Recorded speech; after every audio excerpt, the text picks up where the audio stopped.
as I've said before, great things happen with a small group of people. There are other meetings going on, and so I appreciate the people here.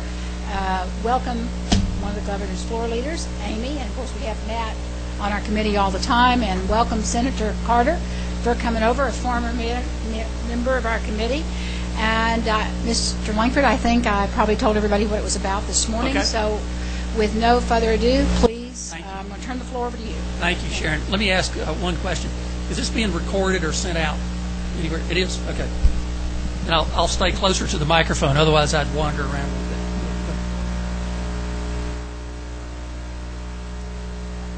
bit. Put a link telling people about it in your newsletter, or get that information out. You would be able to give a link and tell them how to get to it, because it will be archived. Okay, thank you. I'm Jim Langford. I'm the Executive Director of the Georgia Meth Project. You may have seen our advertising the past year or so, billboards, TV advertising, heard our radio ads, those kinds of things. This is a project that got started actually in some western states, Montana, Idaho, Wyoming, some of those states. And then we brought the project to Georgia about 2.5 years ago, 3 years ago. And the way that got started was Thurbert Baker, who had been to a conference of attorney generals and had seen this program and decided that he would invite Tom Siebel, who had created the program in Montana, invite him to Georgia. And when he came to Georgia, then they also invited some business people to come to the meeting. And this was in the fall of about 2008. When that happened, one of the people that he involved and brought to the meeting was Lee Shaw. That's part of the Shaw Industries family from Northwest Georgia.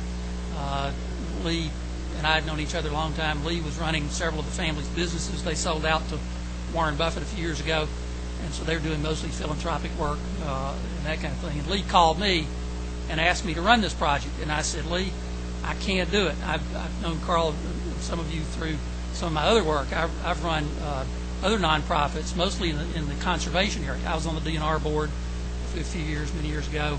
I ran the Trust for Public Land in Georgia, created some other projects that preserve archaeology sites and historic preservation, a number of things. And so I said, Lee, I can't do this. I'm too busy running these other nonprofits. He said, just give me 30 minutes.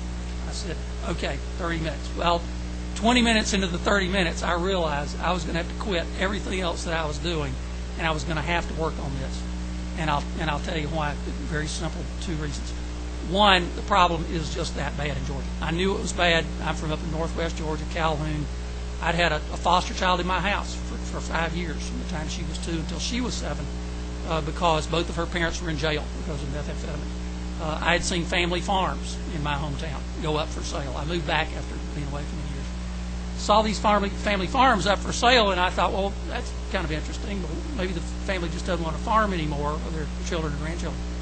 No, it's because they'd lost everything because of methamphetamine in those families. This is happening all over Georgia now, I know. And so I knew the problem was bad, but I didn't know exactly how bad it was, and I've learned that, and I'm going to share some of that with you today.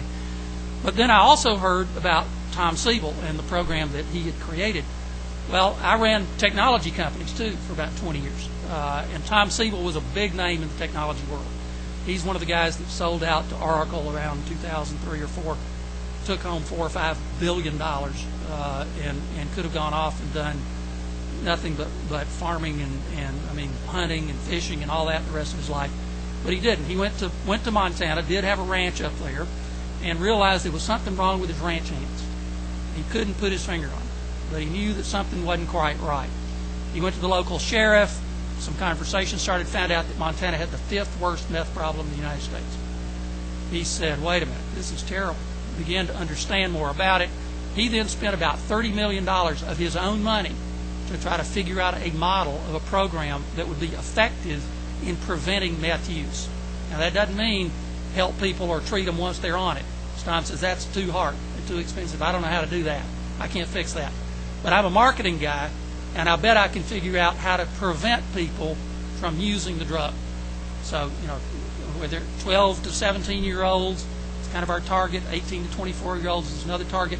Tom said, for those people, for those young people, I want to make this meth lifestyle be so unattractive that they will not want to go there. I want to make them know what the facts are about using this drug, how horrible it is, how addictive it is, make it an education campaign, not a scare campaign, an education campaign that is so effective they'll never go near this drug.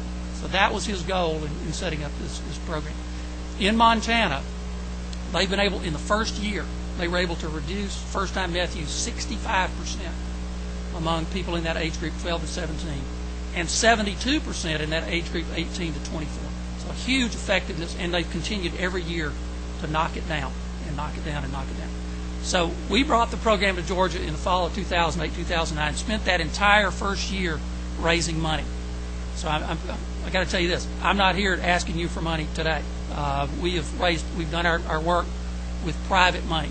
Now, Johnny Isaacson got us $250,000 of federal money, a little bit, but we've raised about $8.5–9 million so far, all private money. In this tough economy, that tells you that the people we've raised money from out there know that this is a terrible problem and that we've got something we badly need to do here. Georgia ranks really up there in the top 3 or 4 or 5 states in terms of meth use. It's pretty bad, and the statistics are kind of all over the map. One statistic the Attorney General's office uses says Georgia has the 3rd worst meth problem in the country in terms of numbers of young people using the drug. And there are a number of other statistics, but that's a key one. We have seen several other things. Foster care, for example, in my personal situation, was one of those. We have seen in some counties 60–70% of the children that are in foster care in those counties are there because one or more of the parents are on meth. One or both of the parents are on meth. In Bartow County, it's 91%. 91%. And they measure that very carefully. Bartow's advocates for children in Bartow County have measured that very precisely. So it is very high in some of these counties. Now people say, well, what is this drug? So I'm going to start with some basics because you may not know. What is this drug? How is it used? Once you hear some of these basics and you're kind of tuned into it, and you've got that, all of a sudden you'll begin to see, oh my gosh, this stuff's all around us, and you didn't quite know that it really is, but it's everywhere. This is a drug that it was created by using ephedrine, Sudafed. That's one of the ways to manufacture it in the past. So they go into drugstores, get this Sudafed off the shelves, or get it in an industrial-sized containers, and then put a bunch of other chemicals together with it to change just one molecule in that ephedrine or Sudafed. Changing that one molecule then makes this very powerful amphetamine, this very powerful stimulant. 5 times more powerful than cocaine. 5 times more powerful than cocaine.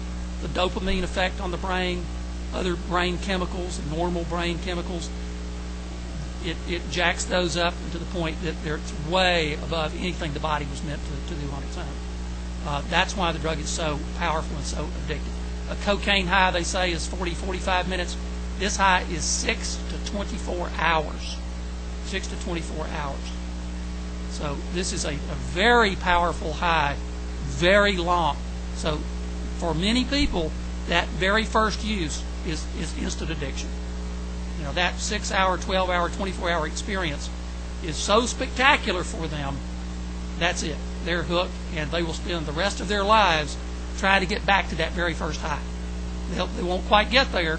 In fact, it'll kind of reduce over time, but every time they're trying to get back to that first high. That's why the title of our campaign is Not Even Once. Don't even try this one time. Not even once. Because not everybody's going to be hooked on that first try, but a high percentage will. Other people, maybe it's the 2nd or 3rd or 4th time they use it, but the addiction rate is very, very high on this drug. And to get off of it is very difficult. We're seeing, 90–95% of the folks that get on it never really get off. So only you got a 5 to 6, 7, 8% chance of making it through and getting to the other side. Now those people who do get off of it, they are very grateful. Some of them have come and helped and volunteered with us, and boy, they will just tell you, the worst stories you could possibly imagine, and they are very emotional about it, about being able to get off the drug. So this is something pretty powerful. One other little thing about some of the facts. You've probably seen you see lots of headlines, right, about the drug bust or the labs and how explosive they are and dangerous they are, and all of that is absolutely true. But a number of those labs have gone away because they're being replaced by the drug coming from Mexico. 80% of the drug now coming into Georgia is coming from Mexico, not produced here locally. They've run the big guy; those Mexican guys have run the local producers out of business, and they're coming in big quantities. They have even come in and set up with big drums of the drug. I mean, big industrial drums.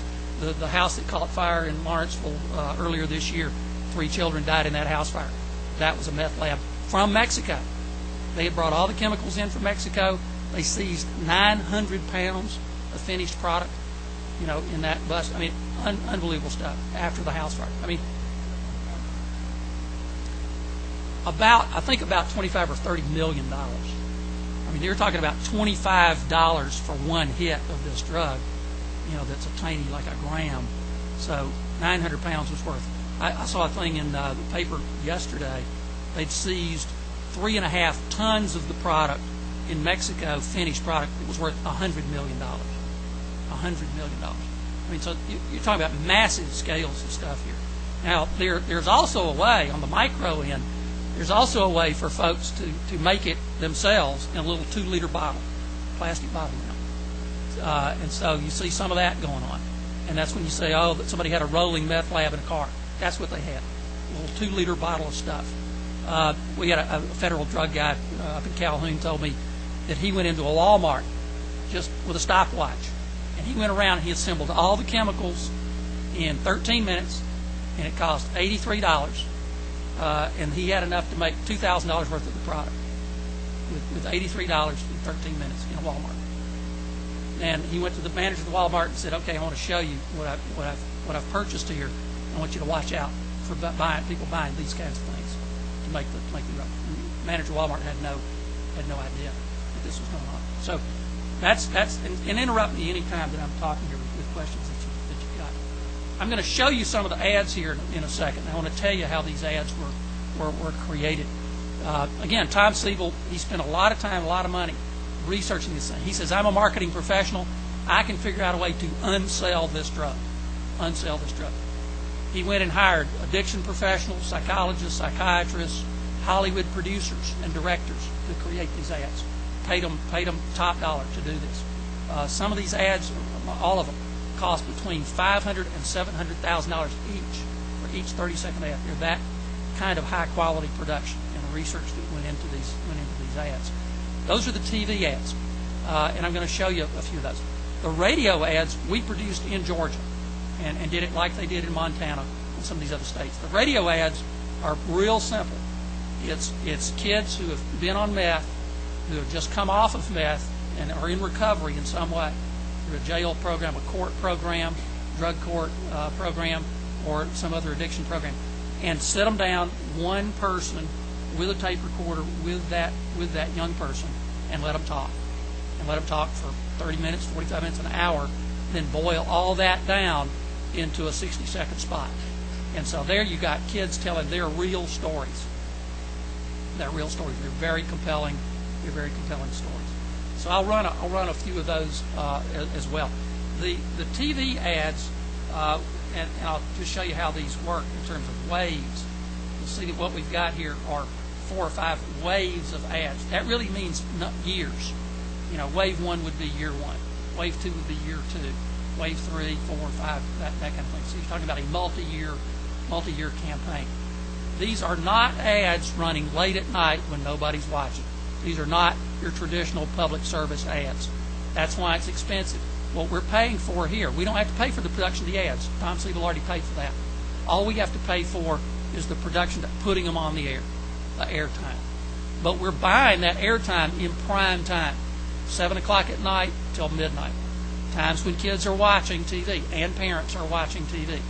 And it'll be on all kinds of channels, MTV, VH1, Dancing with the Stars, American Idol, all the top shows too. And so we had to pay top dollar for those. Now we get a good bang for the buck on those. For every ad we buy, we typically get one free, which is great because we're asking the stations to work with us to do that, and they have done that in most cases. So we've been getting good ad buys as well. So let me run a couple of these ads, and then you'll see what we're talking about. again, these are tough. They're very specific messages in these ads that I'll talk about as we run through.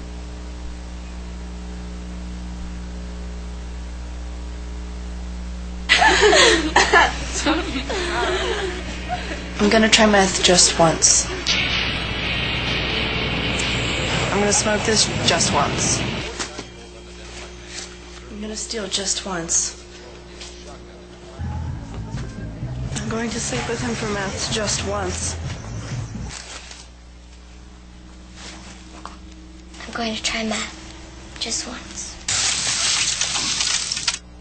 Okay, several things going on here. First of all, these are girls. Most drugs, marijuana, cocaine, some of these drugs, very high percentage is male usage, 60-70%. With meth, it's a little higher female use, which is very interesting. Different ways that the drug is used, and that's what we're trying to show in these ads too. It can be snorted, it can be smoked like crack cocaine, it can be injected, that's how they usually progress, and it can go in a soft drink. People can put it in chewing gum. They can even dip marijuana in it and smoke it. I mean, there are a number of ways to get it in the body. And you hear all of those. All of those. And so for some girls who may be a little skittish, they're 14, oh, I don't know about taking a drug. Oh, it's okay, don't worry. I just put a little extra something in your Coke or in your soft drink. You know, don't worry. It's just give you a little high. Oh, and it'll help you lose weight too. Oh, and it'll help you study better. We did a lot of polling before we started our campaign in Georgia to get a baseline of where we stand, and we found out that 35% of Georgia young people thought there was little or no risk in trying this drug. Now that's terrible. That's really horrifying. 23% felt like that there was actually some benefit to trying the drug. Helped me lose weight, helped me study better. Well, that's crazy. That's something a 14-year-old heard from an 18-year-old. It doesn't make any sense. So those are the kinds of things. So that we've got that baseline work now, and I'll talk in a few minutes about how well we've done over this past year. And I'll tell you a little more detail about it. I'll show you some more ads. I meant to introduce to Lewis Massey is on our advisory council, and Lewis helped set this up today. And I wanted to just mention his name to you because as we go through, we've got a lot of advisory council members. They're listed on our newsletter there, and donors too. And I just want to mention Lewis's name in case you have questions and you need something handled. We can let him know. We were on the subject of the advisory council. Yes. I don't see anybody from Savannah or the Savannah area. Is there?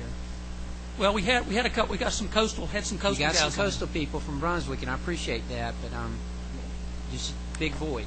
We are recruiting. So Okay. if you know somebody in Savannah that we think we should have, you think we should have on there, bring them on. Thanks. And now some of the people are on there because they're there to help us raise money. Other people are on there because they're supportive type services or people who try to help us in some other broader way. So we're recruiting. We're recruiting for all kinds of help, volunteers as well as advisory council members, as well as donors. So anyway, let me run a couple more ads. You see one more thing on that last ad: younger sisters being introduced to the drug by older sisters. Can you believe that? We've even found, oh my gosh, I mean, there's every kind of horror story on this drug you can imagine. Parents bringing a child onto the drug. A teenage child. I mean, you just cannot believe, the things that we've heard on this about this drug. They just get crazy. I mean, the drug really does burn out a lot of brain cells. They're on the drug for 24 hours sometimes, and then they'll start to come down and go back up again. It might be 4 or 5 or 6 days with no sleep. I mean, the sleep deprivation alone are making people just nuts, on this drug. And then they'll crash, like the girl in the ad. She was crashed. They go into a coma-like state for 2 days or longer, where they're just out cold. So there are a lot of little very specific things in these ads that you might not notice that are subtleties. Here's one that shows girls, what do they think about? They think about how pretty their faces are when they're 15, 16 years old. They like to look at their faces in the mirror and play with them and do these things. When they get on meth, all kinds of terrible things happen. They start to pick at their faces, sometimes for 2 or 3 hours at a time in front of the mirror until they've just destroyed their face. And then the healing doesn't work right because of the capillary destruction under the skin. This is one of these ads that shows that. Yeah. My parents think I'm sleeping at your house. Yeah, I'm just jumping in the shower. Okay, bye.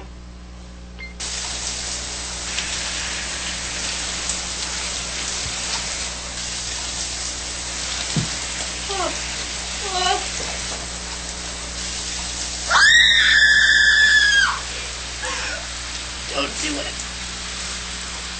Don't do it.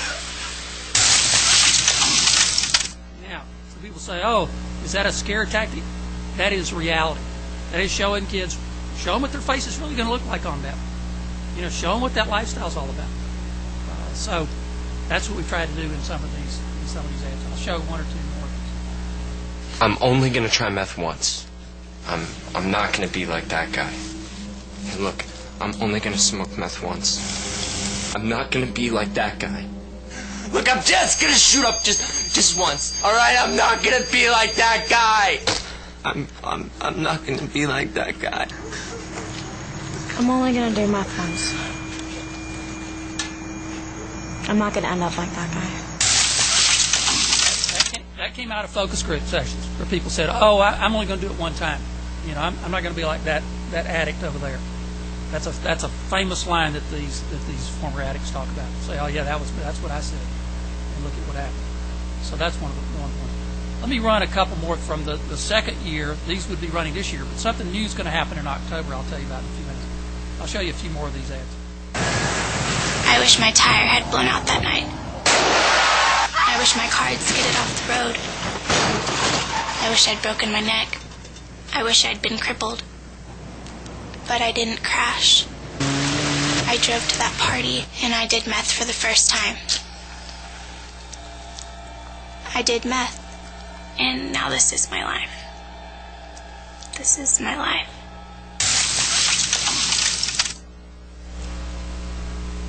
I'm going to run one or two from the following, some of the other years. We're in May 2. I'll show you some of these from future years. I love my boyfriend. We've been together since like 8th grade. He's my best friend. He takes care of me.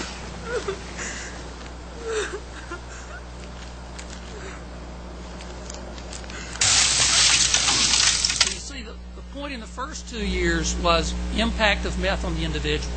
This is what you're going to look like. This is what your meth lifestyle is going to be all about.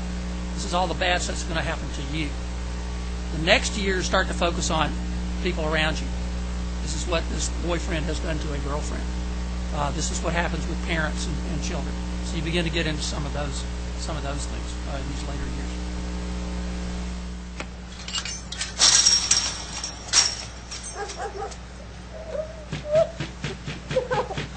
So, I get along all right with my parents. I mean, they're pretty cool. And I know they trust me. You know, they trust me. Come on, Dad! Let me in! Let me in! Let me in! Let me in! I'm gonna kill you! Let me in! That's reality. I mean, that's happening in families every day in the state, right there. And those don't make headlines.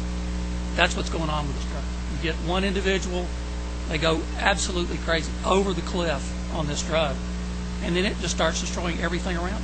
You know, every part of their family, and it doesn't just affect them, it affects their parents, grandparents, uncles, aunts, siblings, everybody. And the next thing you know, it's bled out onto the rest of the community. I'll show you one more, and then I'll come back and Hey guys, you can do anything you want to me for $50.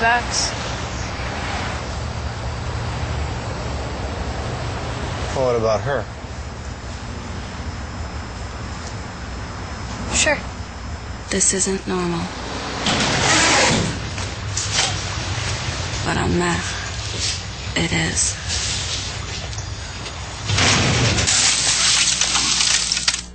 Pretty rough stuff.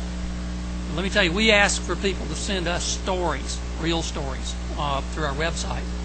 And the stories they send us are much worse than anything you've seen on these ads. So the reality of this drug is much worse than anything on these ads. So we don't get many complaints. Every once in a while we'll get a parent say, you can't, this isn't really that bad. This drug is, this is terrible that you're showing. We have to say, let me tell you something. There are children living this nightmare every day, and this is calm stuff compared to the reality of what's going on. I just want to run one or two of the radio ads so you have a handle on what those are all about, and you can hear how different they are. These are the ones, some of the ones we created that have run here in Georgia. Me and my brother were walking down a trail and we were both smoking some meth. He said something to me and it set me off, and I picked up a tree limb and I started hitting him with it. Busted his head open. I think it broke one or two of his ribs, broke his nose. I didn't think nothing about it. I just left him laying there.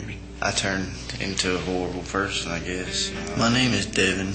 I'm from Dalton, Georgia. I started doing meth when I was 10 years old. Meth affected my friendship with him pretty bad. He won't talk to me anymore. Me and my brothers don't talk. Me and my parents don't talk. Well, my family won't have anything to do with me. I didn't know at all that it was going to be as destructive as it was. No one gave me any kind of warning. I wished that they had. But after you start, there's just no stopping. You'll do anything. It's a real powerful drug. Brought to you by the Georgia Meth Project.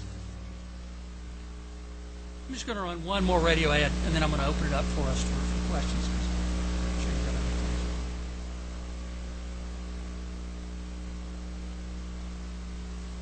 Well, I was chewing gum, and there was little pieces of something in my gum, and I took it out, and it was my tooth. It just crumbled, and so my back teeth are gone because they just crumbled into bits and pieces. My name is Haley. I'm 17 years old, and I started doing meth when I was 15. My hair was falling out in huge clumps, and my eyelashes were falling out, and I had sores all over my face. My biggest regret is the fact that I started a lot of people on meth. How could I do that to somebody, start them on an addiction, and they're going to have to go through all of the stuff that I have to go through, and it makes me really sad. People don't wake up and say, I think I'm going to be a meth addict today. They try it just once, and they think it's all going to be fine, but there's no 80-year-old meth addicts. They all die. You end up dying or in jail. You make nothing of your life, and that's a fact. Brought to you by the Georgia Meth Project. I have a few, not many, but just a few discs up here if somebody really wants one of the discs. All these things are also on our website. You can download. You can see these ads, also on our Facebook pages, all those kinds of things. But I want to open it up for questions that you might have now and tell you a little bit about where we're going in the future on this. Yes? Senator Carter. Thank you, Madam Chair. A couple of questions. First of all, and I'm embarrassed I should know this, meth show up on a urine sample? Yes, it does. How long after? It metabolizes pretty quick, so it can get through the bloodstream, within 72 hours or so, depending on how much you've had, that kind of thing. But it can pass through fairly quick. Now, you'll see residuals. Marijuana will stay in the bloodstream 30 days in some cases. Right. So it's much shorter than that. Okay, if I can follow. One of the things that you said really bothered me about the problem coming from Mexico, that is really troublesome. If we've got such a problem, and then we all read about these horror stories of the drug cartels down there, and I just, our government, I hope that we're addressing that somehow. I'm not suggesting that we should be going in there, but if it's coming here, then we've got to do something.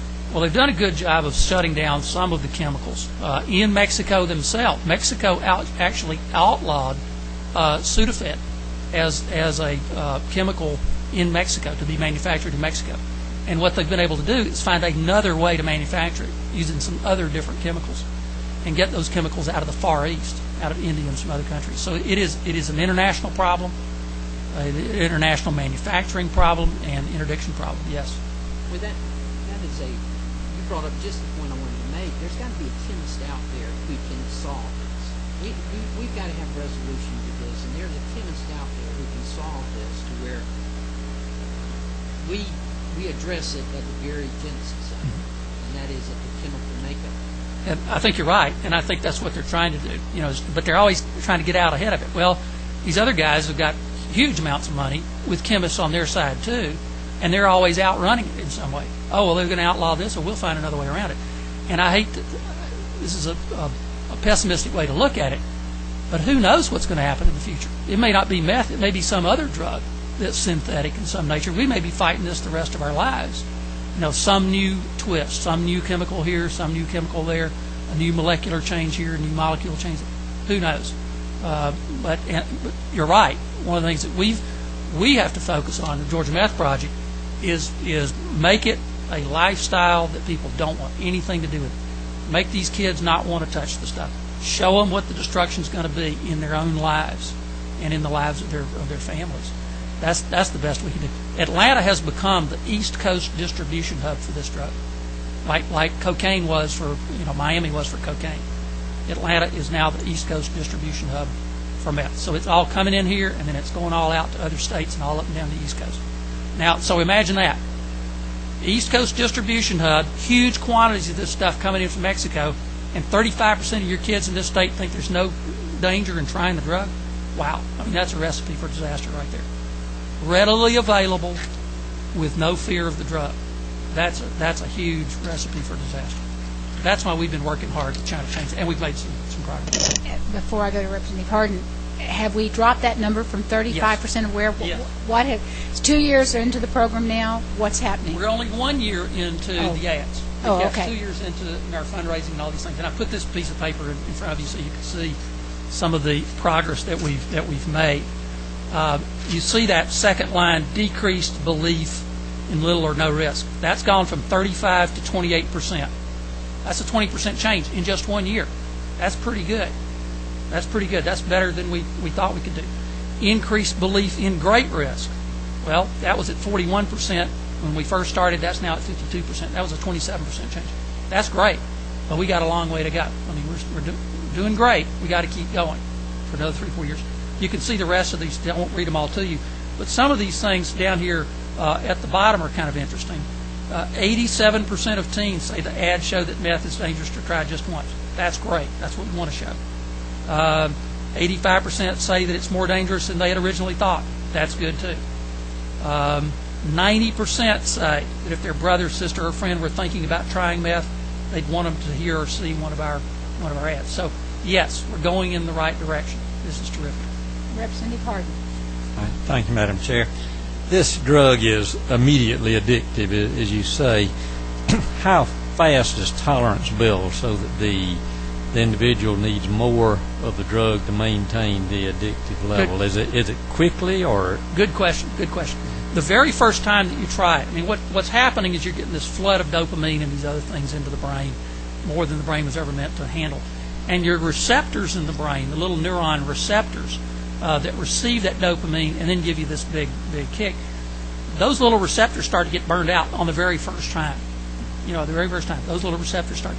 And over time, they get so burned out that they can't even use your own dopamine anymore. You get a little kick every time you have a cold glass of water on a hot day, or you get a hug from your spouse or a hug from your mom or that kind of thing. Your body gives you a positive feedback saying, yeah, that's a good thing. After a while, and I'll get to the answer to your question, I don't know the exact answer to your question in terms of how long, but it's a pretty quick diminishment.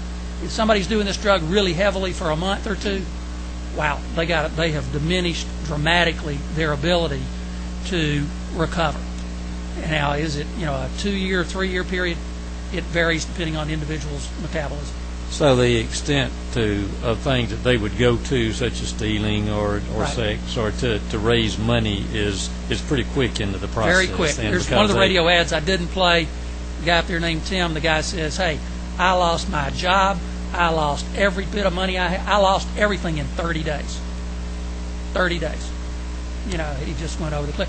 We've had, there's another interesting demographic. Most of the kids we're talking about, 12, 17, 18, 24-year-olds, we've seen another demographic that's kind of interesting. It's women between the ages of 30 and 40, where they'll have a child or two. They're working, maybe in a single-parent home. They're working a couple of jobs.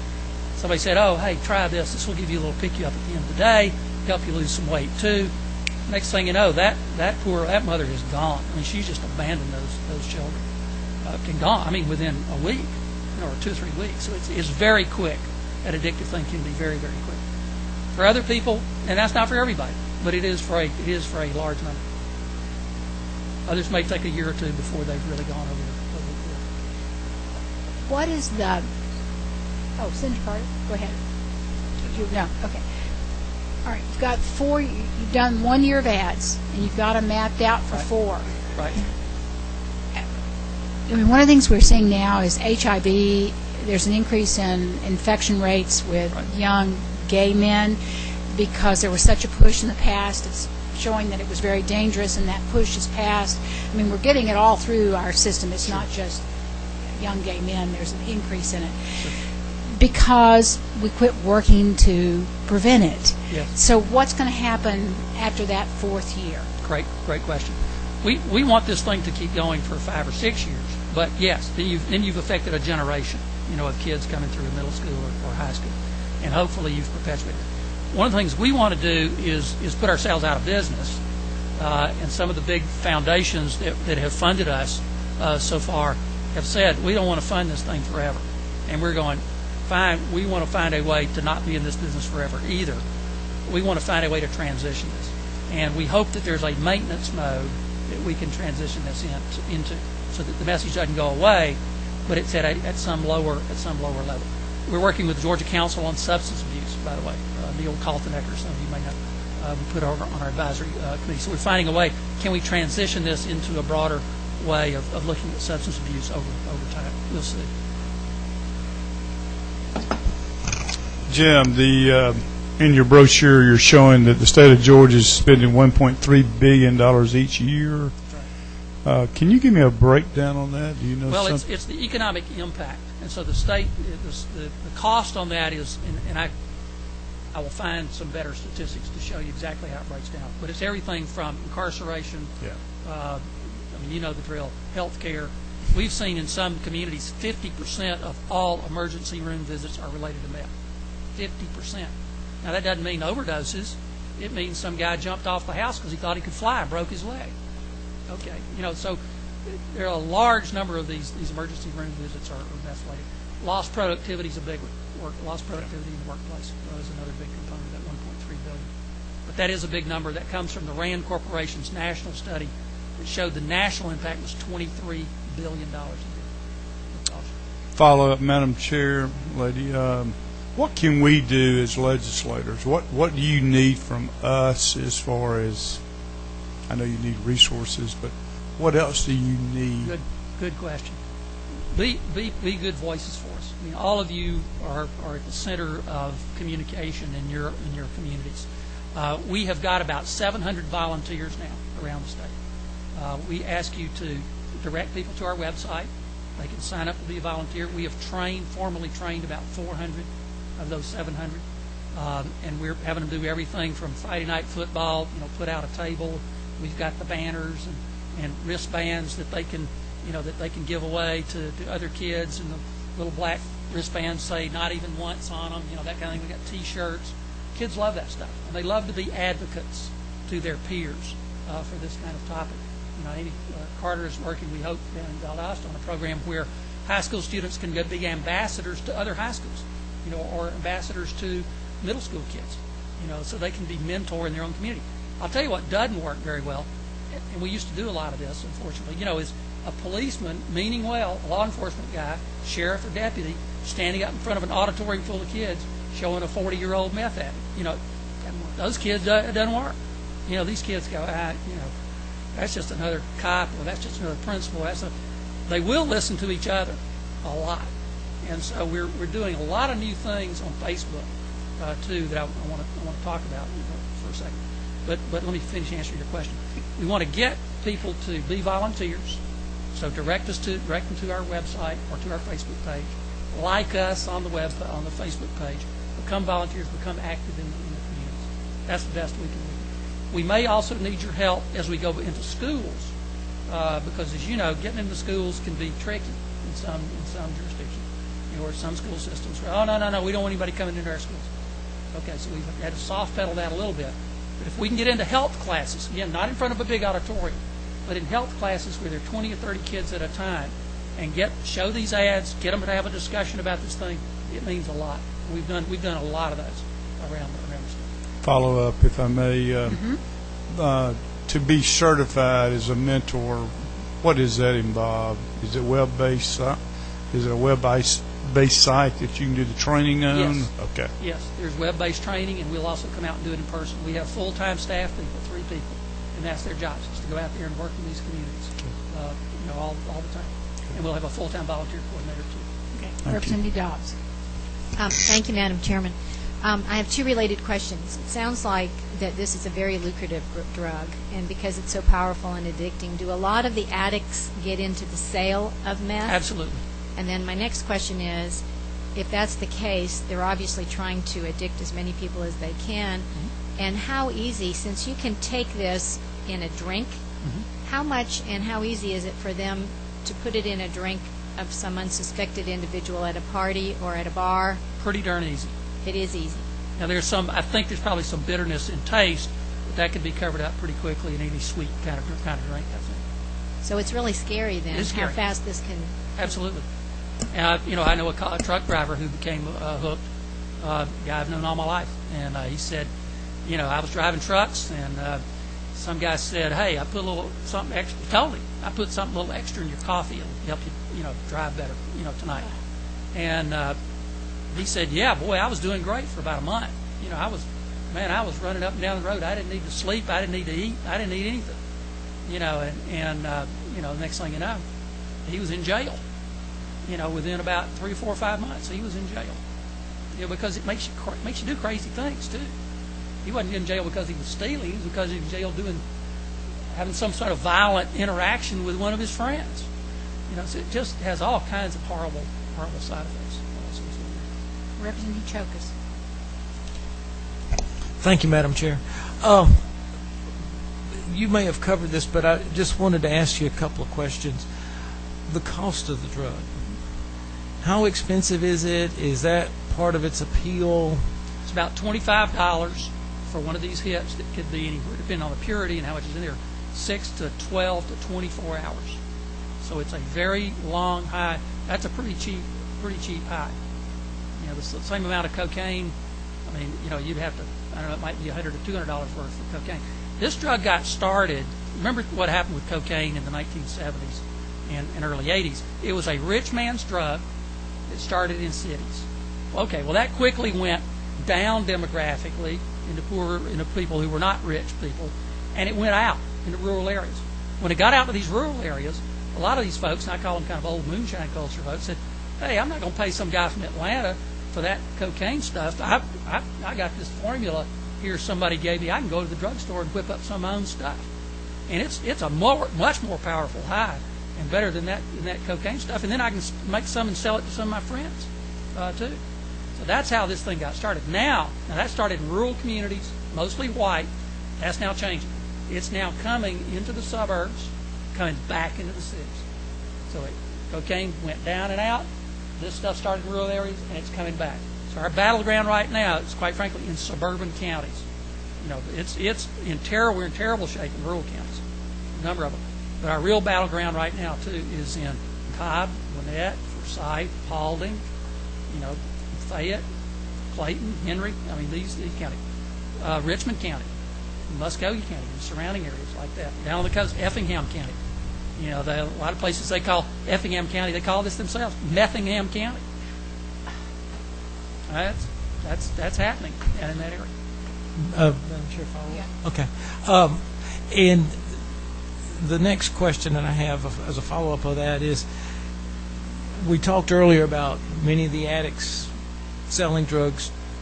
What about crime in other ways, either burglaries or theft? Copper theft. Copper theft got started, and it's still predominantly related to meth.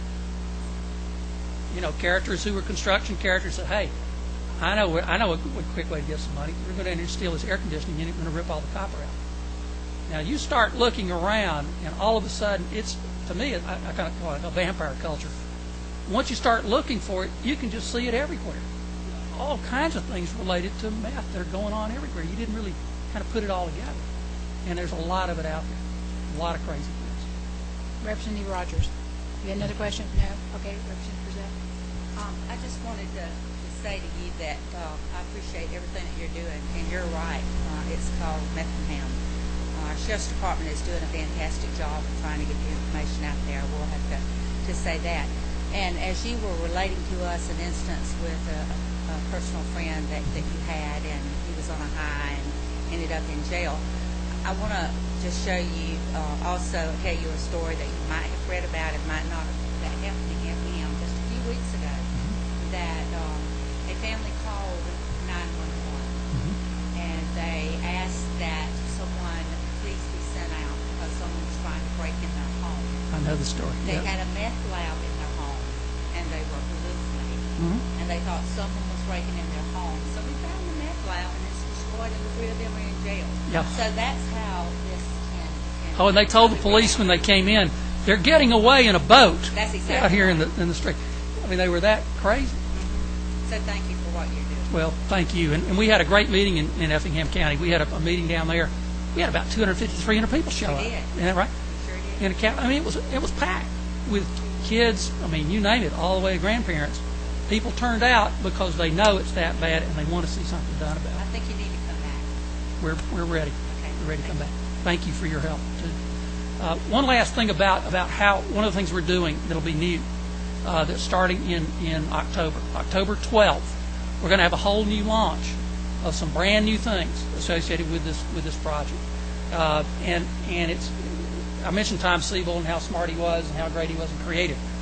Well, he thought that these ads, all these great ads that you see on TV, weren't quite getting through to those kids who are spending more time on Facebook or social media than they are watching TV. He said, so what are we doing in social media? We've got to be doing more in social media. So he kept pushing and pushing and pushing this creative firm out in California. He said, and they were really good. He said, but you know what? They weren't good enough. And after a while, I quit going to the meetings since I wasn't hearing anything new. So they hired a new firm.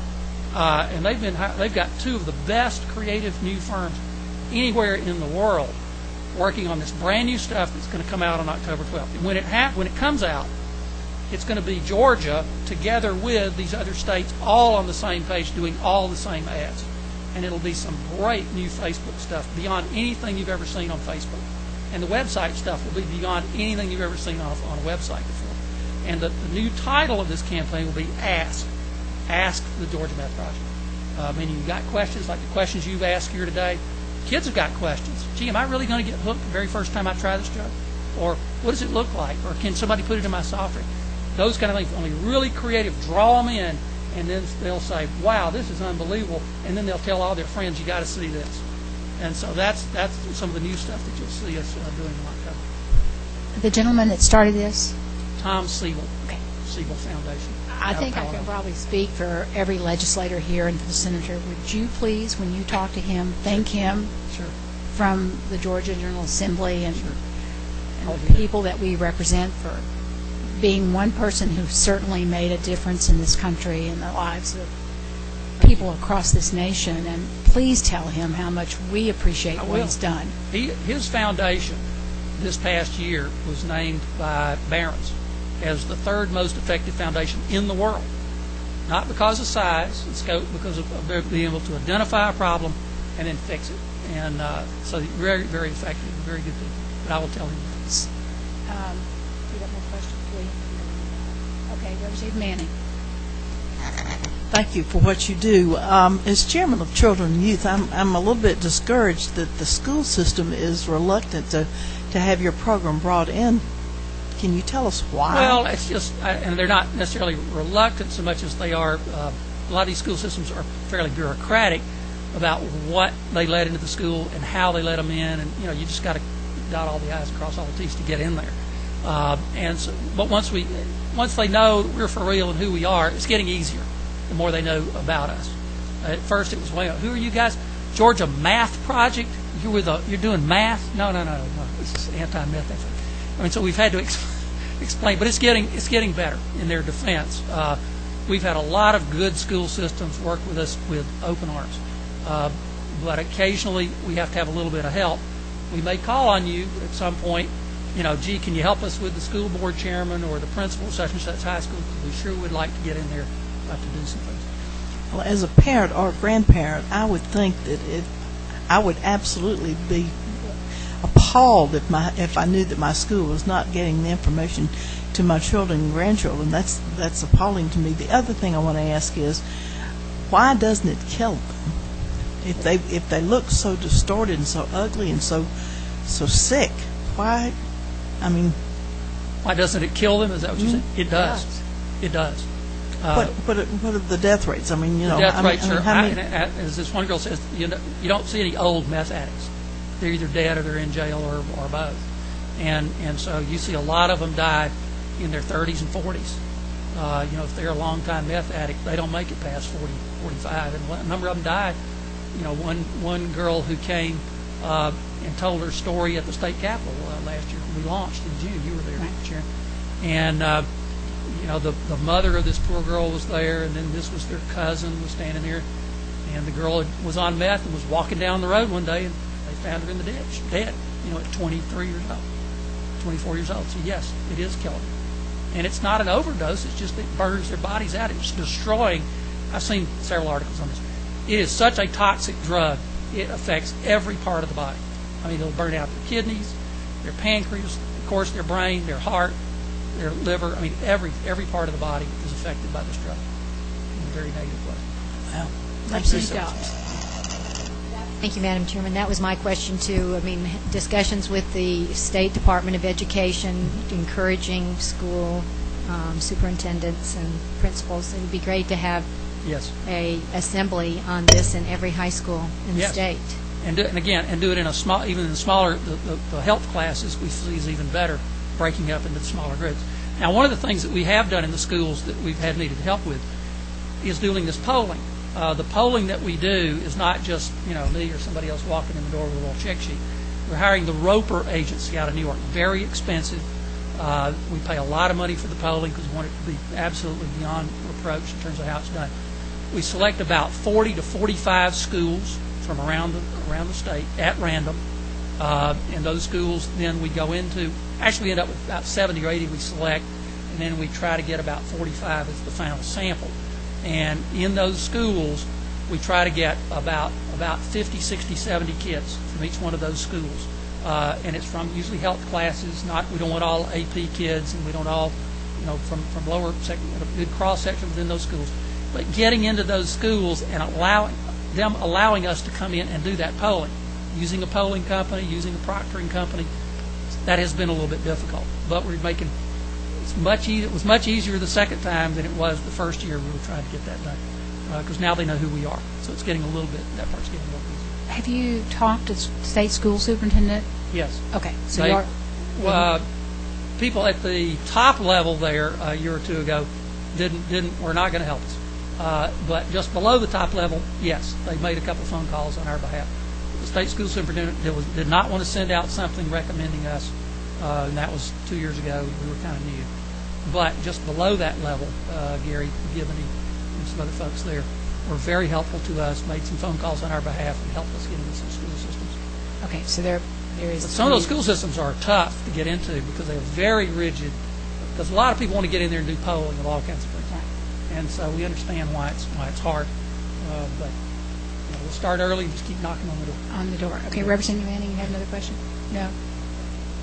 Pardon? Oh. Representative Harden.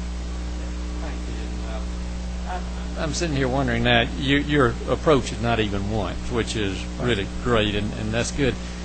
Has there been any research done on can this addiction be reversed, and if it can, what are the permanent damages done, and how do those affect that person later in life? A lot of variables in there. How long they've been on the drug has a lot to do with how can they get them off of it or not. Their own body chemistry and their own psychological makeup and their own brain chemistry. A lot of variables in there. So I don't think there's any great statistics on exactly how long it takes them to get off and what the success rate is. Everybody's so different. I mean, I've seen people 50 years old, 60 years old that were on the drug, can you believe it, 20 years, and were able to get off. But that's a very rare circumstance. And then long-term effects. I mean, you've seen there's again one of these radio ads. This guy Tim, he says, "Hey, I was on it for about a year or two, and you could hear him stumbling around where he can't quite get his thoughts. He says, I just can't, there's things I just can't quite get my brain to do anymore. Well, and that was only after a year or so. So it's a very wide variability. We don't know the answer. I'm going to leave you with one little last thing. I want to tell this one anecdote because it tells you what's going on in local communities, and you all probably have heard some of these stories. We were down in Sandersville not too long ago, sometime last year, and the sheriff down there in his office and telling about he got a call. Oh my gosh, he hung up the phone. This was some kid who just the night before had broken into a neighbor's home. He was from a good family. Now he'd had these guns. He was on the run, all because of meth. The minute he was telling that story, his phone rang on the credenza behind him, and it was a jailer from the back of the jail who said, "Sheriff, we got a problem back here in cell 6, blah, blah, blah." He said, "Get out of cell 6. That woman's a meth addict. She's HIV positive. Just get out of there. Stay out of there." She said, "Thanks, Sheriff." He says, "That woman back there in cell 6 is now going to cost us more in dental care and health care than the 2 deputies we just had to let go last month. That one prisoner." Because that's a small county. That is a tiny example of something going on in every county in Georgia. The cost of this stuff is killing us. It's killing us. So if we didn't do anything in Georgia, let me tell you, we'd be in really bad shape. And we're the only state east of the Mississippi trying this program. Alabama, Tennessee, Kentucky, West Virginia, they've all got terrible problems too, bad problems. And we don't know if we can help them. That's not our, we're focused on Georgia. If they want to get a project like this started in those states, they're going to have to raise a lot of money and get working on it. We think we can get some federal money, but we're not counting on it. One of the things that Johnny Isaacson has helped us do, CVS Pharmacy, they got fined $75 million last year because they weren't recording this sales of Sudafed. I heard that on the radio at 8 o'clock in the morning. 5 minutes later, I picked up the phone and I called Johnny's staff, because they're in the offices right next up in Marietta. I said, "Hey, can we get some of that $75 million? It was the fine money that CVS had." They said, "I don't know, we'll find out." So they called me back in about 15 minutes, 20 minutes later, and said, "We can't. Under current law, we can't get some of that fine money from CVS. But Johnny's going to introduce a bill so that you can, so that we can get some in the future." So that's going on right now. That's still in process. He's got co-signers, and that's all been in process now for several months, trying to change that federal law so we can get some of that fine money to use for this kind of prevention campaign. No new taxes. It means getting money that's already there in some other pockets for this kind of help.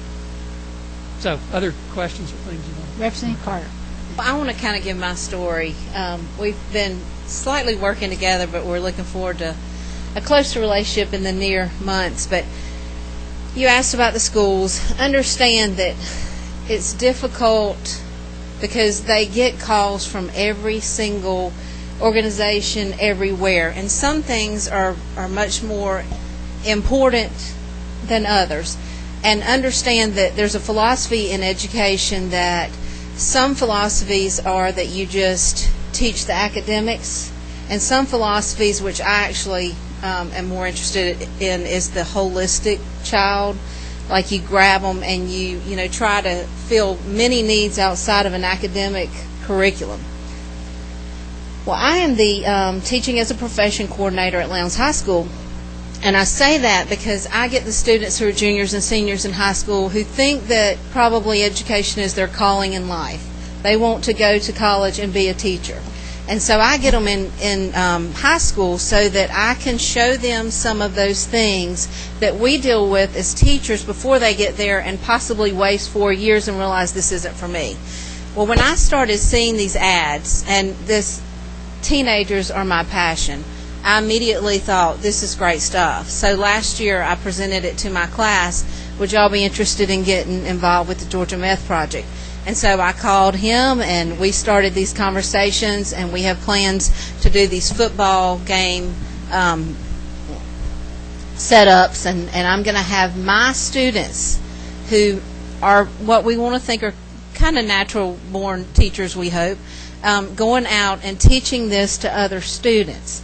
If I were you and you really wanted to get involved in this, I would probably pursue 1 or 2 teachers in your district or maybe even in each school, each high school is what I would approach.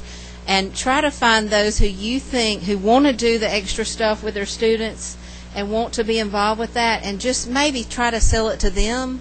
Because the students, like you say, they are so willing to jump on board if you show them something that they have an interest in. But find the teacher in your system. I agree, the grand, I mean, I have over 3,000 students in my school alone. The grand assembly is not the way to do this. I'm seeing less than 200 in a lecture hall being even a little too much. This is kind of a classroom, or maybe 2 classrooms in one room opportunity that I see being the best way to manage this. And you have people in schools who can help do this. That's right. Just opinion. Maybe you'll see, Sharon saw this, Representative Cooper saw this last, a few weeks ago when we were over at a leadership program with young women in the room, ages 20 to 25 years old. If you're in a small setting, all of a sudden personal things start to come out. We had 2 girls just break down crying in the room. One had lost her father and her brother to meth. The other girl was a former addict. In a big setting, and they were able to talk about it. One of them was, and talk about it and say, I want to help, and let me tell you, this is exactly right. And, it was a cathartic experience for her, and it was a good experience for her to be able to say this. But she wouldn't have been able to do that on her own. So there's a lot of personal stuff going on. A lot of you in the room know people, either family members or other people that you know have been on the drug. And a lot of people want to talk about that and get those stories out. And they're very helpful. It's good stories to tell, even though the outcomes aren't always in terms of the outcome of the family. The outcome is good when those are shared stories. Well, I think we don't have any more questions, and I think Amy's got a good point of how to go with teacher contacts. But if some of us can't do that, what you're telling us we can do would be send people to your website, and starting October the 12th, to send them and have them look at your Facebook page. So I would ask the legislators here, if you have a chance tomorrow, to talk to your seatmates, to tell them it was worth coming. And if you know that they're going to do a newsletter, it doesn't take much space to write a little blurb about what a problem we have with meth in this state, and to send them to a website and a Facebook page. And so I would encourage all of us to think about doing that. I know some people are thinking about sending out newsletters after the redistricting process out into your community, and I think that would certainly be a good public service campaign. Representative Cooper, thank you for letting me come to that. Thank you very much, and thank you very much for doing it. And please convey that to your other staff members and all the volunteers. We certainly can't do it, and I think this is a good example of a private enterprise reaching out and doing something that the government can't do. So thank you very much for coming. Thank you, everybody. We are adjourned.